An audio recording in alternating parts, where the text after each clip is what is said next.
ونستغفره ونؤمن به ونتوكل عليه ونعوذ بالله من شرور أنفسنا ومن سيئات أعمالنا من يهده الله فلا مضل له ومن يضلل فلا هادي له ونشهد أن لا إله إلا الله وحده لا شريك له ونشهد أن سيدنا وسندنا وحبيبنا ونبينا ومولانا محمدا عبده ورسوله الذي يرسله بالحق بشيرا ونذيرا وداعيا إلى الله بإذنه وسراجا وقمرا منيرا أعوذ بالله من الشيطان الرجيم بسم الله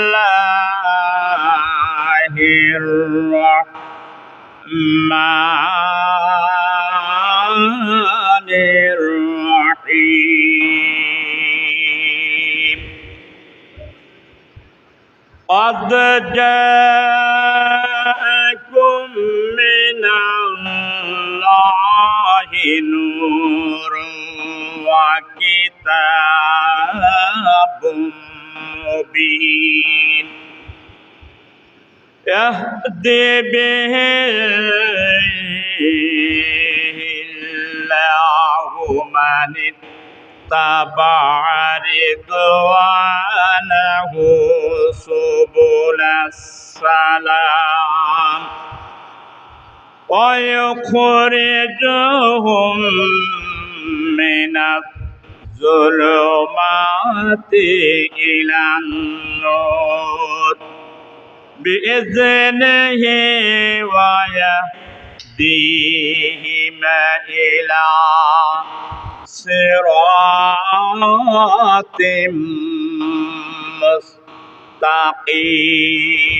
مستقيم صدق الله العلي العظيم وعن مالك رضي الله تعالى عنه قد بلغه أن رسول الله صلى الله عليه وسلم قال بعثت لأتم مكارم الأخلاق رواه موطأ إمام مالك إن الله وملائكته يصلون على النبي يا أيها الذين آمنوا صلوا عليه وسلموا تسليما محبة سنگبرين اللهم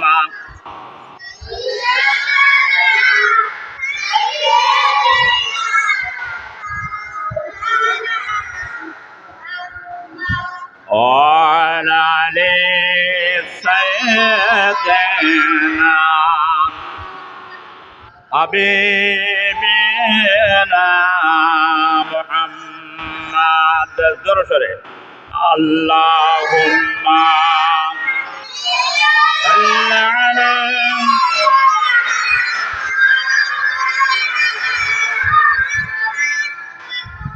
وعلى آل سيدنا حبيبنا محمد بالسلبين আগমনে বিশ্ব হল জালা সেই নবীজির দরুদ পড়ে মিটাও মোদের প্রেম জ্বালা। আল্লাহুম্মা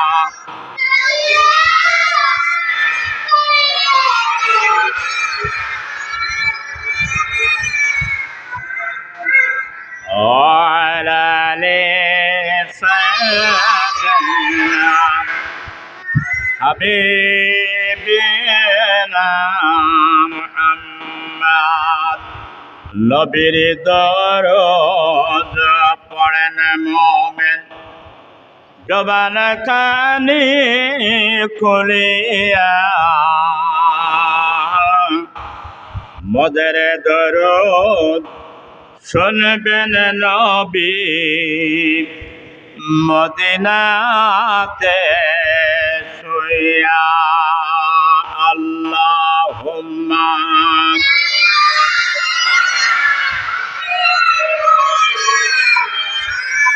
মাওলানা মুহাম্মদ ওয়া আলা আলি হাবিবিনা মুহাম্মদ মুহাম্মদ মুস্তাফা তুমি হাবিবে পাকে দার হো সফে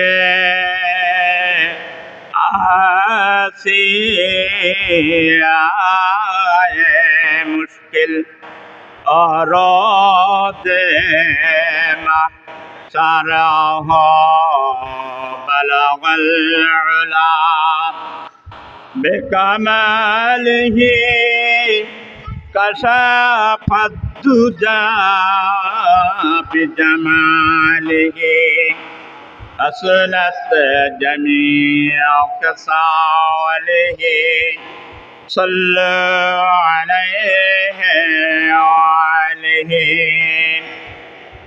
कदमों में तेरी गिरता गलों में तेरी फिरता गाहे जारे जारे रोता गहे बेकरार होता बलगल उला बिकमालिही कशफद दुजा बिजमालिही हसनत जमीअ खिसालिही सल्लु अलैहि आलिही। अम्मा बाद पवित्र সিরাতুন নবী সাল্লাল্লাহু আলাইহি ওয়াসাল্লাম উপলক্ষে আজকের এই মহতী অনুষ্ঠানের বয়োজ্যেষ্ঠ শ্রদ্ধেয় মুরব্বিয়ানে কেরাম, সবয়স্ক আমার ইসলাম প্রিয় দিনদার তৌহিদ জনতা ভাইরা, গৃহে কর্মে অবস্থানরত সম্মানিতা সরলা ও সাধুবী মা ও বোনেরা, আমার স্নেহভাজন কচি ও কাছারা, আসসালামু আলাইকুম ওয়া রাহমাতুল্লাহি ওয়া বারাকাতুহু।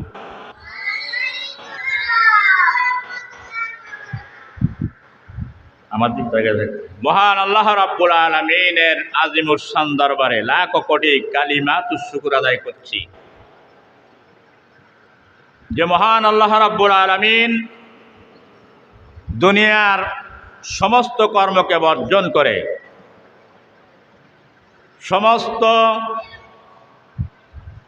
খেল তামাশা, চায়ের আড্ডায় না বসে, চায়ের দোকানে না বসে,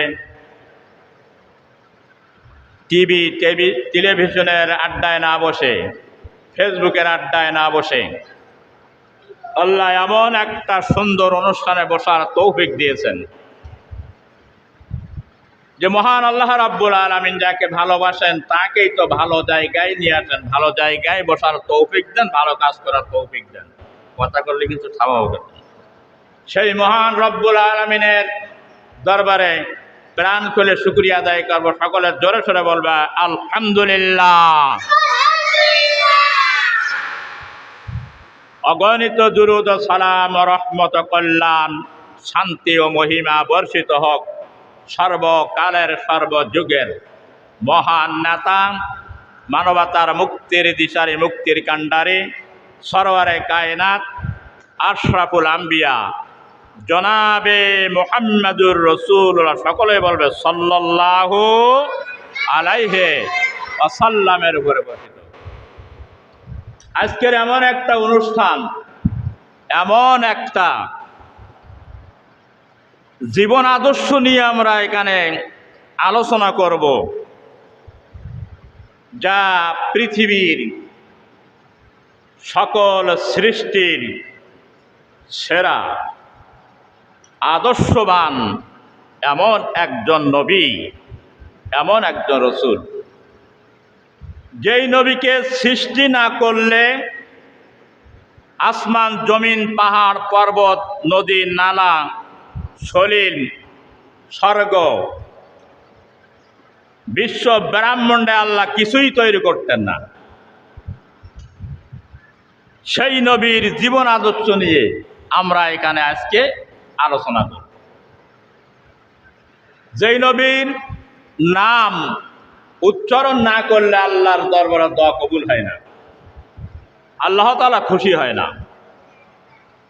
প্রত্যেকটা ইবাদতের মধ্যে মুহাম্মদুর রাসূলুল্লাহ সাল্লাল্লাহু আলাইহি ওয়াসাল্লামের নাম রয়েছে। যেমন দৈনন্দিন মুসলমানদের নামাজের দিকে আহ্বান করা, আযানের মধ্যে যদি নবীর নাম না থাকে তাহলে আযান শুদ্ধ হবে না, সহি হবে না। নামাজের মধ্যে, একামতের মধ্যে, তাশাহুদের মধ্যে, দরুদের মধ্যে নবীর নাম না থাকলে সেই দরুদ তাশাহুদ শুদ্ধ হয় না, আল্লাহ দরবারে কবুল হয় না। যে দোয়ার অনুষ্ঠানে মুহাম্মদ সাল্লাল্লাহু আলাইহি ওয়াসাল্লামের নাম উচ্চারণ না করা হয়, সেই দোয়া আল্লাহর দরবারে কবুল হয় না। আল্লাহ রাব্বুল আলামিন এক নাই, দুই নাই, অসংখ্য পয়গম্বর এই দুনিয়াতে প্রেরণ করেছেন, আদম আলাইহিস সালাম থেকে ঈসা আলাইহিস সালাম পর্যন্ত। কোরআনে কারিমের মধ্যে আল্লাহ রাব্বুল আলামিন 25 জন নবীর নাম উল্লেখ করেছেন। আদম আলাইহিস সালাম থেকে ঈসা আলাইহিস সালাম পর্যন্ত যত নবী এসেছেন, সকল নবীর উপরে আল্লাহ রাব্বুল আলামিন মুহাম্মদ রাসূলুল্লাহ সাল্লাল্লাহু আলাইহি ওয়াসাল্লামকে প্রাধান্য দিয়েছেন। কোরআনে কারিম সূরাতুল বাকারা 253 নম্বর আয়াতে আল্লাহ রাব্বুল আলামিন বলছেন, তিলকার রাসূলু ফাদ্দালনা বা'দাহুম আলা বা'দ। আমি একজন রসুলকে আর একজন রসুলের উপরে, একজন পয়গম্বরকে আর একজন পয়গম্বরের উপরে আমি প্রাধান্য দিয়েছি, সম্মান দিয়েছি, মর্যাদা দান করেছি। সেই নবী হযরত নূহ আলাইহিস সালাতু ওয়াস সালামের জামানায় যখন প্লাবন হলো, আল্লাহ রাব্বুল আলামিন তার পূর্বে কিস্তি তৈরি করার অর্ডার দিয়ে দিলেন। নূহ আলাইহিস সালাম কিস্তি তৈরি করলেন, প্রত্যেকটা নবীর নাম লিখলেন এক এক তক্তার উপরে, কিন্তু বিশ্ব নবীর নাম তিনি লেখেন নাই। যার পানির উপরে ভাসে না, তখন তো নবীজি দুনিয়ায় আসেন নাই, আল্লাহ রাব্বুল আলামিন পাঠান নাই। কিন্তু কিস্তি যখন ভাসছে না, আল্লাহ রাব্বুল আলামিনের ওই হলো ও আমার পয়গম্বর নূহ, আমার হাবিবের নামটা ওই তক্তায় না লেখা পর্যন্ত ততক্ষণ পর্যন্ত তোমার কিস্তি ভাসবে না। চিৎকার মেরে বলেন সুবহানাল্লাহ। হযরত মূসা আলাইহিস সালাতু ওয়াস সালামের মতন একজন জালালি মেজাজের নবী, জলিল কদর একজন নবী, আল্লাহ রাব্বুল আলামিনের কাছে আফসোস করে বললেন, ওগো আল্লাহ, আপনি যদি আমার নবী না বানায় শেষ যুগে শেষ জামানায় আপনার যে হাবিব আসবে তার উম্মত যদি বানাতেন, তাহলে আমি আমার নিজকে আমি সৌভাগ্যবান মনে করতাম। সুবহানাল্লাহ কোন। আমাদের আদি পিতা আদম আলাইহিস সালাতু ওয়াস সালাম আল্লাহ রাব্বুল আলামিনের একটা হুকুম অমান্য করেছিলেন, যে আল্লাহ নিষিদ্ধ করেছিলেন এই নিষিদ্ধ গাছের ফল খাবে না। তিনি খেয়ে একটা ভুল করে ফেললেন, জান্নাতি পোশাক খুলে গেল। দুনিয়ায় আল্লাহ রাব্বুল আলামিন প্রেরণ করলেন আদম এবং হাওয়াকে, একজন শরণদ্বীপ আরেকজন হলো জেদ্দা, এক জায়গায় নয়। কত বড় মুসিবত! আল্লাহ পাক শিখাই দিলেন, যাও আদম, পৃথিবীতে চলে যাও, ভুলের জন্য আমার কাছে ক্ষমা প্রার্থনা করবেন। আল্লাহ তাআলা কোরআনে কারিমের একটা আয়াত শিখিয়ে দিলেন, রব্বানা যালামনা আনফুসানা ওয়া ইল্লাম তাগফির লানা ওয়া তারহামনা লানাকুনান্না মিনাল খাসিরিন। এই বলে তিনি দোয়া করলেন, রব্বুল আলামিন পরওয়ারদিগার বিনিয়াত, আমার নফসের উপরে আমি জুলুম করেছি, অত্যাচার করেছি, নাফরমানি করেছি। আনফুসানা ওয়া ইল্লাম তাগফির লানা, তুমি আমাকে যদি ক্ষমা যদি না করে দাও, রহম যদি না করো, ওয়া তারহামনা লানাকুনান্না মিনাল খাসিরিন, আমি ক্ষতিগ্রস্তদের মধ্যে নিমজ্জিত হব। এইভাবে এক নাই দুই নাই 350 বছর পর্যন্ত আদম আলাইহিস সালাতু ওয়াস সালাম আমাদের আদি পিতা কাঁদলেন।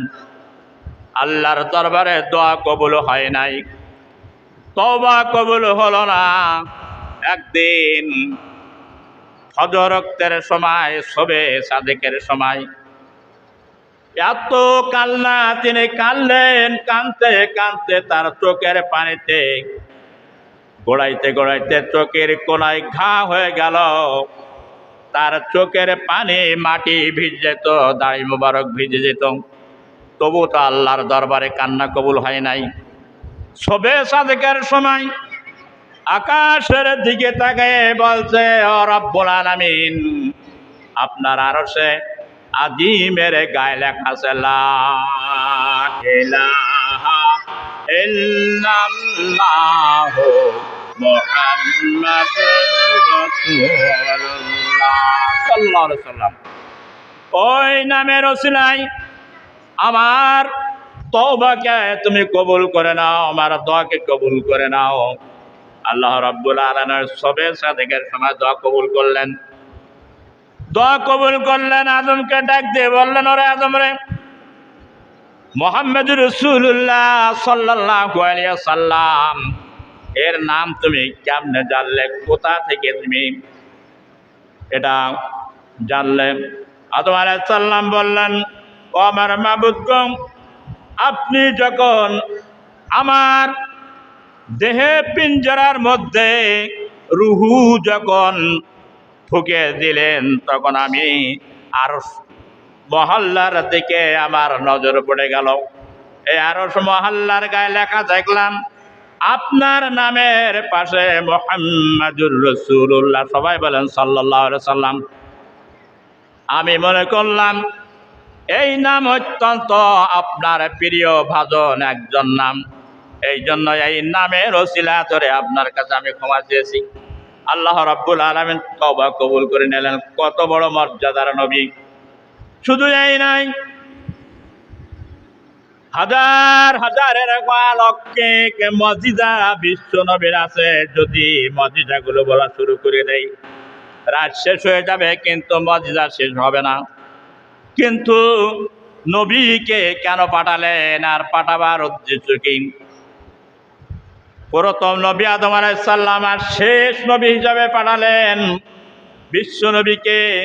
মা কানা মুহাম্মাদুন আবা আহাদিম মির রিজালিকুম ওয়ালাকিন রাসূলুল্লাহি ওয়া খাতামান নাবিয়্যিন। মুহাম্মদ সাল্লাল্লাহু আলাইহি ওয়াসাল্লাম কোনো পুরুষদের পিতা নন। মুহাম্মদ মা কানা মুহাম্মাদুন আবা আহাদিম মির রিজালিকুম, তোমাদের কোন পুরুষদের পিতা নন তিনি। তিনি একজন রসুল, খাতামুন নাবিয়্যিন, তিনি হলেন শেষ নবী। তারপরে আর পৃথিবীতে কোন নবী আসবে? আরো ধরে আসবে? তাহলে মির্জা গোলাম কাদিয়ানী নবী বলে দাবি করল কেন? এখন এই রসুলকে আল্লাহ পাঠালেন, প্রত্যেকটা নবী পাঠালেন এই পৃথিবীতে। কোরআনে কারিমের ভিতরে সূরা বানী ইসরাঈলের 15 নম্বর আয়াতে আল্লাহ পাক বলছেন, ওয়ামা কুন্না মুআযযিবিনা হাত্তা নাবআসা রাসূলা। আমি যদি কোন জাতি কোন সম্প্রদায়ের কাছে নবী প্রেরণ না করে ওই জাতিকে যদি শাস্তি দিতাম, তাহলে ওই জাতিরা বলতো, আল্লাহ আমাদের কাছে কোনো বার্তাবাহক, কোন নবী, কোন সতর্ক বাণী সাবধানকারী আপনি প্রেরণ করেন নাই। যদি তা প্রেরণ করতেন তাহলে আমরা সাবধান হয়ে যেতাম, হুঁশিয়ার হয়ে যেতাম, আমরা আজকে এই ভয়াবহ বিভীষিকাপূর্ণ আযাবের মধ্যে নিমজ্জিত হতাম না। মহান আল্লাহ রাব্বুল আলামিনের কাছে বান্দারা এই আবৃত্ত করার আগেই আল্লাহ রাব্বুল আলামিন প্রত্যেক জাতি ভিত্তিক নবী পাঠাইছেন। প্রত্যেকটা নবী এসে এই দাওয়াত তার কওমকে দিয়েছেন, ইয়া কওমি ইবুদুল্লাহা মা লাকুম মিন ইলাইহি গায়রু। হে আমার জাতি, আমার সম্প্রদায়, আল্লাহ ছাড়া তোমাদের আর কোনো ইলাহা, কোনো মাবুদ, কোনো আইনদাতা, কোনো জীবনদাতা, কোনো বিধানদাতা, কোনো সন্তানদাতা, কোনো শান্তিদাতা নাই। সেই আল্লাহর ইবাদত করো, আল্লাহর দাসত্ব করো, আল্লাহর গোলামি করো। কোরআনে কারিমের সূরাতুল আরাফ 173 নম্বর আয়াতে আল্লাহ রাব্বুল আলামিন বলছেন, ওয়ালাকাদ বাআসনা ফি কুল্লি উম্মাতির রাসূলি আন ইবুদুল্লাহা ওয়াজতানিবুত তাগুত। ওয়ালাকাদ বাআসনা, আয়াতে কারিমাটা সূরা নাহল 36 নম্বর আয়াত। সূরা নাহলের 36 নম্বর আয়াত। মহান আল্লাহ রাব্বুল আলামিন বলছেন, যে নবী, আমি আপনার পূর্বে আল্লাহর ইবাদত করার জন্য এবং তাগুতকে বর্জন করার জন্য আমি অসংখ্য নবী পাঠাইছি এই দাওয়াত নিয়ে। ওয়াজতানিবু, যে তোমরা তাগুতকে বর্জন করো, উবুদুল্লাহ, আর আমার ইবাদত করো। ওয়াজতানিবু তাগুত, আর শয়তানের দাসত্ব, শয়তানের গোলামিকে বর্জন করো। এই জন্য পৃথিবীতে আমি নবী প্রেরণ করেছি। ঈসা আলাইহিস সালামকে যখন আসমানে উঠাই নিলেন, বিশ্ব নবী তখন দুনিয়া আসেন নাই। ঈসা আলাইহিস সালামের আসমানে উঠাই নেওয়া আর বিশ্ব নবী এই দুনিয়ায় আসার এই পূর্ব মুহূর্তটা ছিল আইম্মায়ে জাহেলিয়াত। এটাকে জাহেলিয়াতের যুগ বলা হতো, অন্ধকারের যুগ, বর্বরতার যুগ, অন্যায়, অত্যাচার, জুলুম, নিপীড়ন, নির্যাতনের একটা যুগ।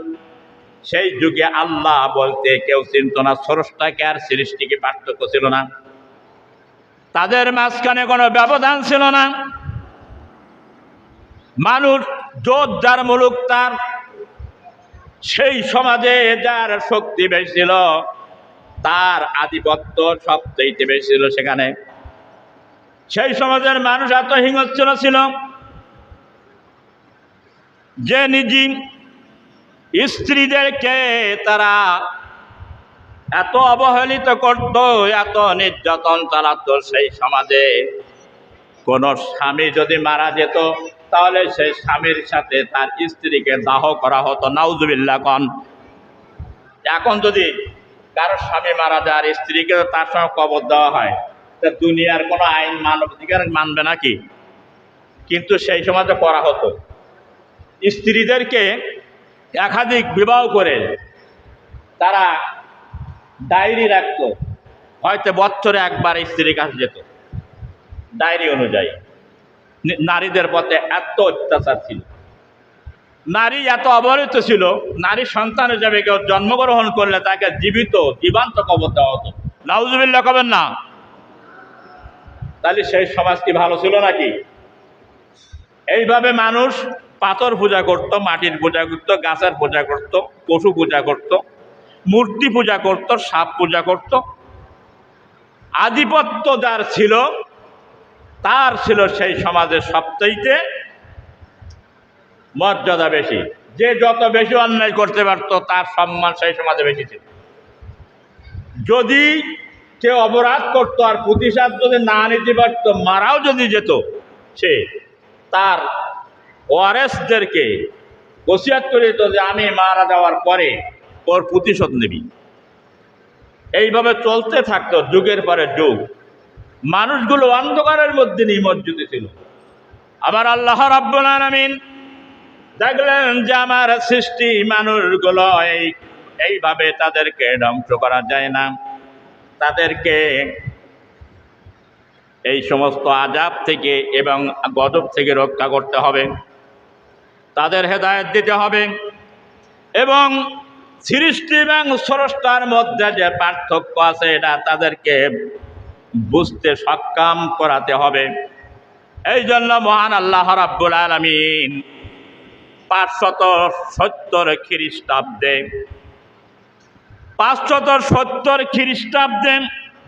12ই রবিউল আওয়াল মোতাবেক সোমবার, এখানে ঐতিহাসিকদের মতে কেউ বলেছেন যে এই রবিউল আওয়াল মাসের 2 তারিখে নবীজি জন্মগ্রহণ করেছেন, কেউ বর্ণনা করেছেন 8 তারিখে, কেউ বর্ণনা করেছেন 10 তারিখে, কেউ বর্ণনা করেছেন 9 তারিখে।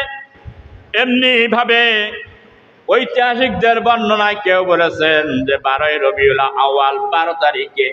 এই 12 তারিখটাই সবচেয়ে প্রাধান্য বেশি, এই জন্য তার জীবন আদর্শ নিয়ে আলোচনা করা হয়। তিনি জন্মগ্রহণ করেছিলেন আব্দুল্লাহ নবীজির পিতা এবং মা আমেনা ছিল তার মাতা জোহরি গোষ্ঠীর মেয়ে, ওহাব জোহরির মেয়ে, এবং তিনি কুরাইশ বংশে জন্মগ্রহণ করেছেন। শ্রেষ্ঠ জায়গায় মক্কাতে তিনি জন্মগ্রহণ করেছেন, সর্বশ্রেষ্ঠ জায়গায়। তার দাদার নাম ছিল আব্দুল মুত্তালিব এবং তিনি জন্মগ্রহণ করলেন সেই সময় জাহিলিয়াতের যুগ। মা আমেনার গর্ভে জন্মগ্রহণ করলেন। যখন তিনি মায়ের গর্ভে স্থান লাভ করলেন, সন্তান যখন গর্ভে আসে তখন 14 বুরুজ ভেঙে পড়ল ভূমিকম্পর মতন।